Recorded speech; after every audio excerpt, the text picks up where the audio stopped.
নগাঁৱৰ পৰা গুৱাহাটী, গুৱাহাটীৰ পৰা দিল্লী, দিল্লীৰ পৰা ভাৰতৰ প্ৰধানমন্ত্ৰী। কোনে তাইক ড্ৰেগ কৰি লৈ গ'ল, কোনে টানি লৈ গ'ল? It is only the power of positivity. অসমত বহুত ল'ৰা ছোৱালী আছে, হয়তো চিমুৰ দৰে দিব্যাংগ আৰু বহুত আছে, কিন্তু পজিটিভিটিটো থকাৰ কাৰণে তাই মনত ধৰি লৈছিলে যে মই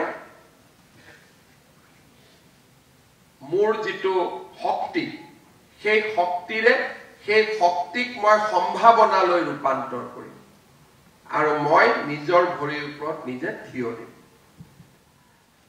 অসমৰ ছোৱালী আৰু তেনেকৈ তেওঁলোকে আগবাঢ়ি গৈ আজি বিশ্ব জয় কৰিব পাৰিছে। And there are many Assamese today across the globe.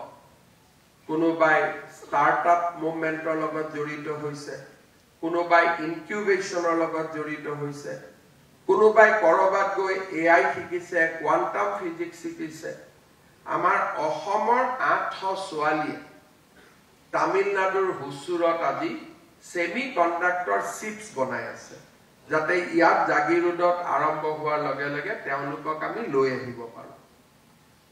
মোৰ এই গোটেই কথাখিনি কোৱাৰ অৰ্থ এইটোৱে যে অসম আৰু ভাৰতত আজি সম্ভাৱনা আছে, প্ৰতিটো দিনাই নতুন সম্ভাৱনা ওলায়।